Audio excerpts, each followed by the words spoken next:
There is a lot of bad information when it comes to sunscreen on social media, and I'm a dermatologist, so I'm going to cover 10 of the biggest misconceptions that I see online, and I am ready for the haters to come out and try to prove me wrong. Just to lay the groundwork here so you know where I'm coming from, sunscreen is one of the most effective tools available to help prevent or reduce the risk of skin cancer for you, along with things like sun protective clothing and hats, because ultraviolet light is the biggest culprit in the development of all types of skin cancer. And if you're not worried about skin cancer, it's also going to contribute to skin aging, making you look older before you should, with lines, wrinkles, sunspots, and just overall UV damage.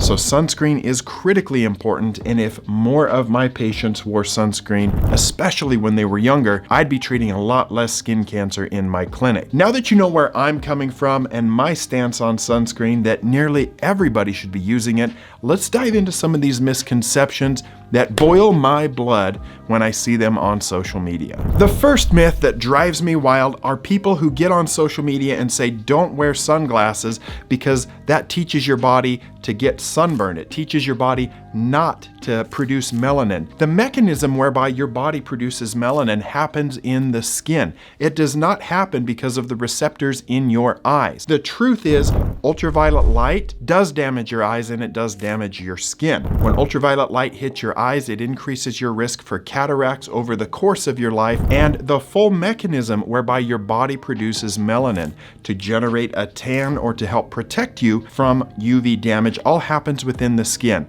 The skin biologically is designed to do that. Sunglasses do not play a role in whether your body will tan or not. Number 2, sunscreen is only necessary on cloudy days. This is false. Ultraviolet light still comes through the clouds and you can absolutely get burned even on a cloudy day. And if you've gone out hiking and forgot to wear sunscreen and it was overcast, or it's been at the beach and it's overcast and you've still burned, you know this to be true. So sunscreen does not only need to be applied on sunny days, it is necessary anytime you're going out with exposed skin. Number 3, sunscreen is only for the beach or the pool. This is false. I can't tell you how many of my patients come in and I ask them, how are you doing with sunscreen? Are you pretty good about wearing it? And they say, oh, I wear it when I'm gonna go out, to the pool or the beach or something like that. And the reality is that most of the time, people that develop skin cancer, it's because of low-grade chronic ultraviolet exposure. So it's that day-to-day stuff. It's running to the store, running errands, grabbing the mail, just going for a walk. It is not those times when you know you're going to be out for hours and hours. Yes, you should be wearing sunscreen during those times.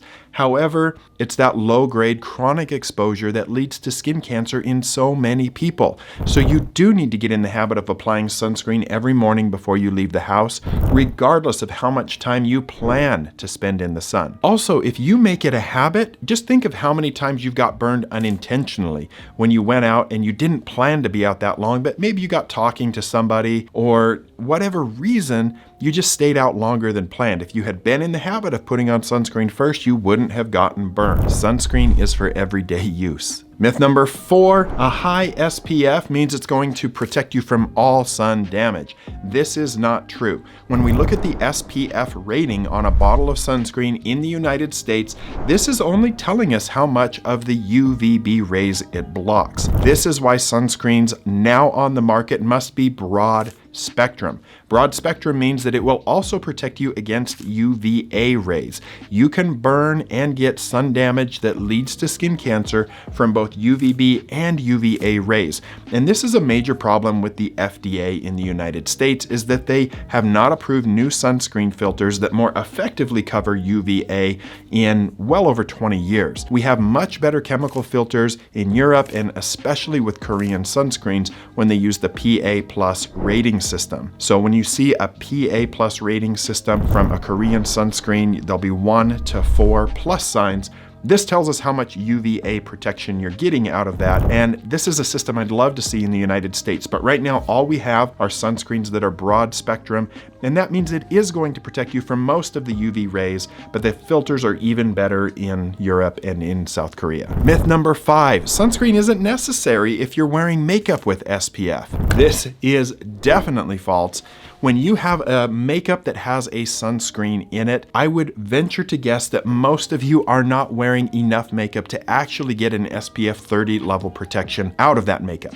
When a company creates a sunscreen and it gets an SPF 30 rating, that is generated based on a consistent application of sunscreen of 1 gram of sunscreen per square centimeter of body area. And unless you're putting on enough makeup to look like It the Clown, you are not using enough sunscreen. So you don't get enough protection just from your makeup.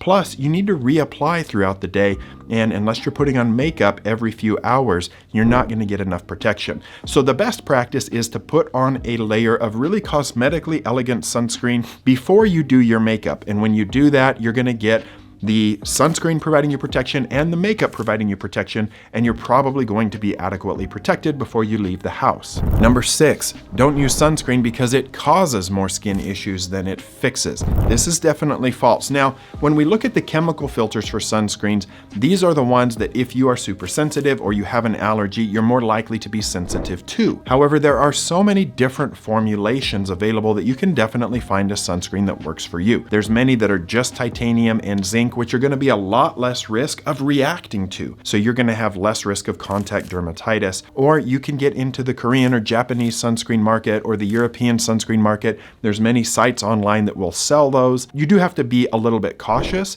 to make sure you're not buying counterfeit product. But if you do your due diligence and you find a reputable wholesale site, you can probably find exactly what you need. Now, worst case scenario, if you really are struggling even with the zinc or titanium based sunscreens, then you still have the option of wearing physical, protection like clothing, wide brimmed hats. They make sun visors that come all the way down over the face. They do look a little goofy, but they offer great protection if that's not something you're bothered by wearing. Number 7, sunscreens are always good for 2 hours. Now, in the US, sunscreens are rated for protection up to 2 hours, and you should reapply. However, if you are in a situation where the sun is super intense, you probably need to reapply a little bit more frequently. And if you are sweating or swimming, you definitely need to reapply more often. When you look at a bottle of sunscreen that is water resistant, it's going to be rated for either 40 minutes of protection or 80 minutes of protection, as long as you're putting on a sufficient amount. But the reality is that if you're sweating, swimming, or you towel off and you're wiping off some of that sunscreen, you need to reapply more frequently because you need that protection to stay on the skin. So that is something to be aware of. Just because sunscreen is recommended for reapplication every 2 hours does not mean that every sunscreen will protect you for 2 hours in any condition. Number 8, tanning beds are a safe way to tan, and getting a base tan is going to protect you better than sunscreen. Yeah, okay, if you still want to believe this in 2024,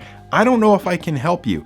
Tanning beds primarily emit UVA rays, and this is going to help the skin darken and get tan, but it does contribute to aging of the skin, and it absolutely increases your risk of skin cancer. If you use tanning beds in your teens or 20s, your risk for melanoma is significantly increased simply because of the UVA. So tanning beds are not a safe way to tan. If you really like to have color on your skin, spray tans or tanning lotions are acceptable to use as long as you're not allergic to the ingredients. But those are not causing UV damage. They're a much safer way to add a little color to your skin. Jergens makes some really nice options that are available over the counter that I'll link down in the video description. And even if you do have a tan, you might be a little less likely to get a sunburn, but it's not really protecting you against damage that could contribute to skin cancer and aging.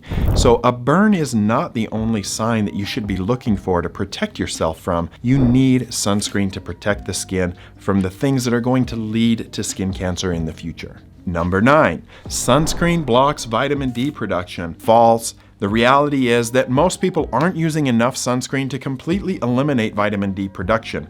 If you are adequately covering your entire body with sunscreen at 1 gram per centimeter squared and you're reapplying every hour or 2, yeah, you could significantly reduce your vitamin D production. But to be honest, who does that?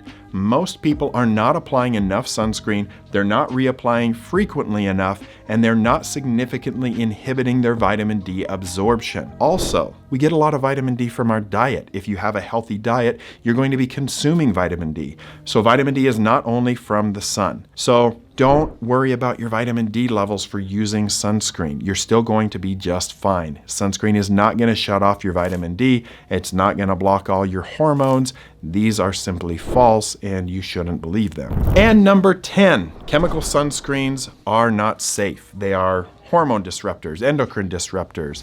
They all absorb into the bloodstream. Here's the truth. Some studies were done in rats where they essentially force-fed them the ingredients in sunscreen, and they did notice endocrine disruption. You would have to apply head to toe chemical sunscreen for over 30 years, every single day, to get enough exposure to those ingredients that they showed in animal studies that disrupted the hormones. There's no hormone disruption from the data that we have now in normal human use. So these ingredients also do not bind to the hormone receptors with the same level of affinity as your natural hormones. So there's no hormone disruption from the use of chemical sunscreens. I use chemical sunscreens most every day. My favorite is the Mantle Invisible Daily SPF because they tend to be a lot more cosmetically elegant. They're easier to use, especially if you have darker skin tones. And bonus misconception here is darker skinned individuals do not need sunscreen. Now, while it's true that they have a lower risk of skin cancer because of having more melanated skin, they can still develop skin cancer, and sunscreen still prevents aging of the skin in those individuals. So we have now covered 11 different tips on sunscreen use, proper sunscreen use, busting these misconceptions, and this is the truth about sunscreen, guys. And there's so many influencers online who are trying to sell you supplements or other things. They're really trying to give you misinformation. They're trying to scare you. But I see skin cancer every day in my clinic, and the most common thing that my patients have that get skin cancer is that they were not using sunscreen in their youth or even most of their adult years. Just because the sunscreen adoption rates have increased at the same time that we've seen skin cancer rates increase is not an indication that sunscreen is causing skin cancer. Correlation does not equal causation. There is a significant lag time on the development of skin cancer, and by and large, the patients that I have that are developing skin cancer never used it in their youth. Most of these patients are in their 60s, 70s, 80s. They didn't have a lot of sunscreen options when they were growing up. So the people that are using sunscreen now, as those rates have increased, are not the ones getting skin cancer. So please protect yourself this summer. If you get in the habit of using sunscreen daily, you're not going to get caught off guard, even if it's a cloudy day, even if you're not planning to spend a ton of time out in the sun. You will thank me, if not tomorrow, definitely in 30 years. And if you guys want to know more about skincare and how to protect your skin, I've got lots of videos on the channel. And the favorite thing that I'm doing is I'm going out to provide free dermatology care to underserved communities. We've got a project coming up where we're going to the uninsured clinic. We're going to take care of undocumented migrants, and we're going to be going out to rural communities.